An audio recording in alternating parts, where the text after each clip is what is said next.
Dear students, आज हम question number 1 करने जा रहे हैं एक्सरसाइज 2.3 का, जो लॉगरिथम से रिलेटेड है। और इसके अंदर लॉगरिथम का एक बहुत ही इम्पॉर्टेंट कॉन्सेप्ट है करैक्टरिस्टिक। किसी भी नंबर का करैक्टरिस्टिक फाइंड आउट करना। अब यहाँ पे हमारे पास क्वेश्चन नंबर 1 के अंदर ये 6 नंबर दिए गए हैं और इनका करैक्टरिस्टिक मालूम करने का कहा गया है कि इनका आप करैक्टरिस्टिक मालूम करें। तो ये इम्पोर्टेंट इसलिए है क्योंकि आजकल बच्चे जो हैं वो कैलकुलेटर से लॉगरिथम मालूम कर लेते हैं और उनको करैक्टरिस्टिक या मैंटीसा का पता नहीं होता। तो आज हम करैक्टरिस्टिक की बात करेंगे, मैंटीसा जो है वो नेक्स्ट वीडियो में हम कवर करेंगे। अभी ये देखें, सबसे पहले हमारे पास जो नंबर है वो 5287 5287 है।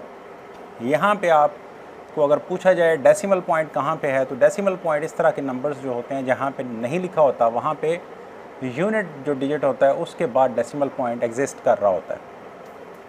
और एक और पॉइंट मैंने आपको बताया था, रेफरेंस पॉइंट।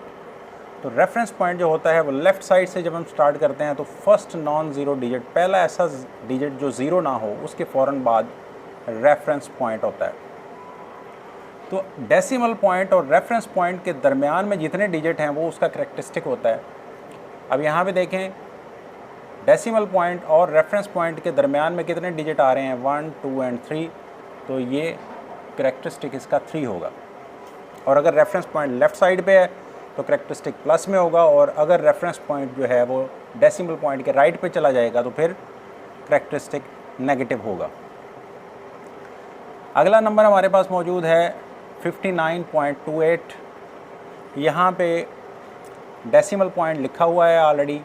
रेफरेंस पॉइंट आपने देखना है तो वो लेफ़्ट साइड से आप चलेंगे तो फर्स्ट नॉन ज़ीरो डिजिट 5 है, तो 5 के बाद रेफरेंस पॉइंट है। रेफरेंस पॉइंट और डेसिमल पॉइंट के बीच में आपके पास कितने नंबर नज़र आ रहे हैं, एक नंबर नज़र आ रहा है, तो इसका एक डिजिट नज़र आ रहा है, तो इसका करैक्टरिस्टिक 1 होगा। थर्ड वन की तरफ मूव करते हैं। थर्ड वन के अंदर डेसिमल पॉइंट आपको नज़र आ रहा है। रेफरेंस पॉइंट कहाँ पे होगा, लेफ़्ट साइड से चलें, पहला ऐसा नंबर जो ज़ीरो ना हो, फर्स्ट नॉन ज़ीरो डिजिट 5, तो 5 के पीछे रेफरेंस पॉइंट लाई कर रहा है। अब रेफरेंस पॉइंट और डेसिमल पॉइंट के बीच में कितने डिजिट हैं, 2 डिजिट हैं, तो इसका करैक्टरिस्टिक 2 है। लेकिन चूंकि अब रेफरेंस पॉइंट राइट पे चला गया है डेसिमल पॉइंट को क्रॉस करके, इस वजह से ये -2 होगा, और -2 को ऊपर बार की शक्ल में हम लिखते हैं।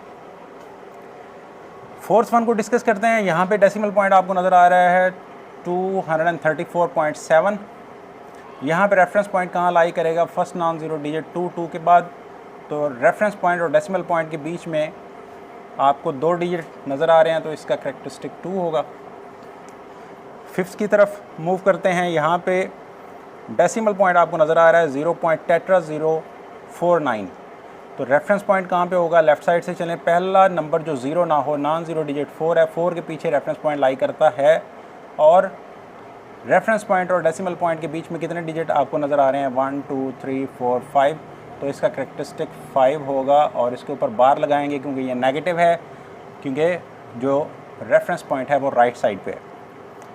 सिक्स्थ वन जो है वो फिर फर्स्ट वन की तरह है। यहाँ पे डेसिमल पॉइंट आपको नज़र नहीं आ रहा, तो जहाँ पे डेसिमल पॉइंट नहीं होता वहाँ पे यूनिट जो डिजिट होता है उसके बाद डेसिमल पॉइंट होता है, और reference point first non zero digit यानी 1 के बाद है, उसके बीच में जितने भी डिजिट आ रहे हैं वो उसका करैक्टरिस्टिक होगा 1, 2, 3, 4 एंड 5। तो इसका करैक्टरिस्टिक 5 होगा, और ये प्लस का 5 है क्योंकि रेफरेंस पॉइंट डेसिमल से लेफ़्ट साइड पे है। तो इस तरह से बड़ी ही आसानी के साथ आप करैक्टरिस्टिक मालूम कर सकते हैं। अगर आपको 2 चीज़ों का पता हो, एक आपको डेसिमल पॉइंट का पता हो कि वो कहाँ पे लाई कर रहा है, और दूसरा आपको रेफरेंस पॉइंट का पता हो, जो कि लेफ़्ट साइड से जब हम किसी भी रीडिंग को देखना शुरू करते हैं तो उसके फर्स्ट नॉन ज़ीरो डिजिट के फ़ौरन बाद रेफरेंस पॉइंट होता है।